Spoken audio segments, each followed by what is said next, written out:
Welcome to Upfront on the Voice of America. My name is Jackson Bunganyi. Now, the NBA recently announced that it was launching a professional basketball league in Africa. The league, which is set to debut next year, January 2020, will feature 12 teams from countries including Africa's basketball heavyweights, countries like Angola and Egypt, among others. Former U.S. President Barack Obama, himself an avid basketball fan, tweeted that he will be directly involved in this new initiative, even though the extent of his role is not yet clear. To understand the impact of such a move on the development of basketball as a sport on the continent of Africa, I reached Grace Kwizera in Kampala, Uganda.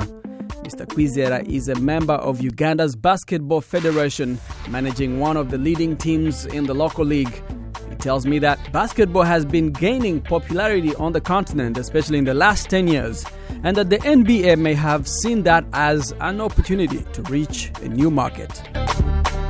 So, Grace, the NBA announced recently that it will be launching a professional league, professional basketball league in Africa. What do you think prompted this move? Firstly, for not just sport, but for commerce, for our development, it's a phenomenal opportunity for us as a continent. Its timing is perfect, and its reason is because we are a young continent with a young population. I mean, the pool is good for the NBA, for getting fans, for the engagement, for the entertainment of the people. Okay, so it made economic sense on the part of the NBA to expand it to a young continent. Absolutely, 100%. Uganda, for instance, has 80% of its population under 30, and if you think about how many of those have effective demand to pick up a product like the NBA, this is the right place to be because the numbers won't lie. Okay, what is the history of basketball in Uganda, and what can you tell us about the basketball league in the country? Uganda's basketball is run by an organization called the Federation of Uganda Basketball Associations. It was formed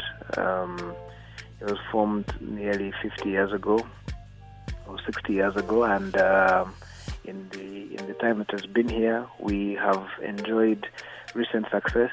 As recently as 5 years ago, we are number 15 and 16 in Africa for our men and women, and then in the 3-on-3 category, we are number 1 for under 23 in Africa, number 1 for the senior women, and number 2 for the senior men. And what would the NBA do for your league? Well, we currently have an agreement with the NBA with a program of theirs called the Junior NBA. We are one of the first African countries to sign up with them. It's a league that caters for 12 to 14-year-olds. We've had it for 3 years. We are looking to extend it for another 3 years. What it's done is it's catapulted our grassroots program to give kids who never had the opportunity to play at this age a chance to. Many of the schools that have signed into the program have given scholarships to these children who would have never been able. The program runs in 30 schools, so it affects as a game right off the bat 30,000 children who are watching or have friends who are participating in the league. The ones who play it are a smaller number, but you would be working out at about 2,700 or so, and they have scholarships, athletic scholarships, something that you could get at that age group before, and so that's what the NBA has done for us. Okay, you're running to be the head of the local federation. What do you think you would bring to that role? One of the reasons that drives me to be the president of this federation, what I'm hoping to do this Sunday, the 24th, during the election, is because it's an opportunity to influence mindsets for a young country and be able to drive them towards something that's to progressiveness, healthy living, and understanding of finance, the concept of work for pay, and I intend to bring to this game a global outlook, a relationship with both national and international colleagues who help to collect resource to develop a game that's budding in this country and has caused this nation to categorize basketball as one of its 6 priority sports out of the 45 federations that we have active here. What kind of audience do you have in relation to other sports like soccer? Like I said, basketball is now one of the 6 priority sports for Uganda. We are in that pool with the likes of soccer and netball. The league here is quite robust. We have 62 teams in total from the top to the bottom league. One of the biggest in Africa. Many of the players are semi-pro.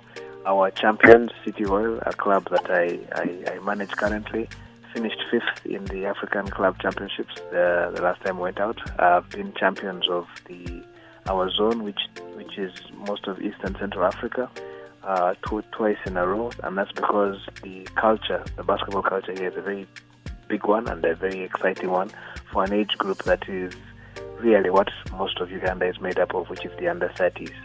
Has it gained more interest in the last 10 years? Have you seen more interest towards basketball, more basketball fans in Uganda than you say maybe 20 years ago? Absolutely, without a doubt. What are some of the reasons that is? I would like to say that our federation is one of the most organized currently, and because it's one of the most organized, we have gotten funds into the stadium.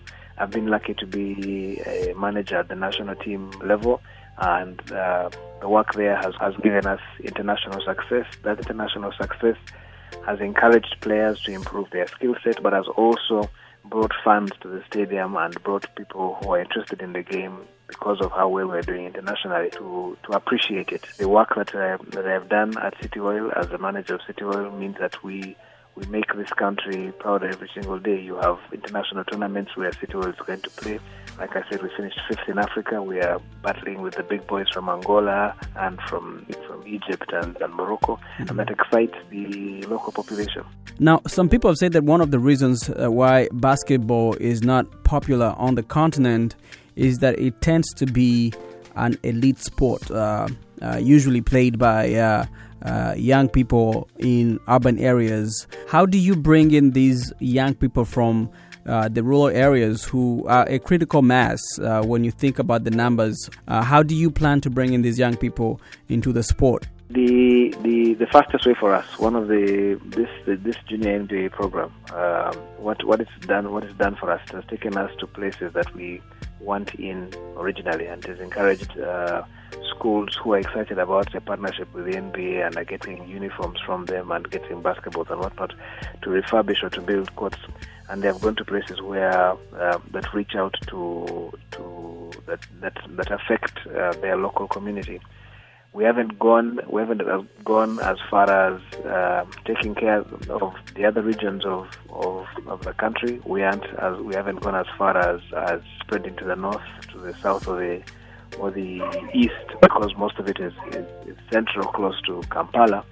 But the intention is there, and because of how well the game is being received, and how well we are doing at the national team level, the expectation is that we should be able to find partners in the corporations here to help us spread the game to those areas. To extend to the rural areas.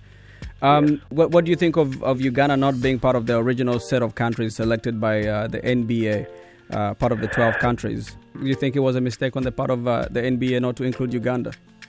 Well, I understand. I can see where they're coming from. The criteria is probably is probably based on infrastructure and a commitment from government to look at developing infrastructure of that size, of that magnitude. And I don't know if we got an invitation, but I'm sure we missed our place on that table, and that's why we weren't on that list of elite countries. But we expect to battle and get a spot from the remaining ones. Right. And finally, President Barack Obama obviously tweeted that he will be part of this effort to bring the NBA to Africa. What did you think about that? The inspiration that he brings to the youth of this continent is immeasurable. His sign-off means an awful lot to very many people. You might not have agreed with many with some of the things that he did as president. But his sign-off is exciting for many. It's an opportunity for them to join a program that is backed by people of such repute, and so I'm sure it only adds more value to something that we already see as something phenomenal. Grace Kwizera, thank you very much. We appreciate you talking to us. Thank you very much. All right, take care.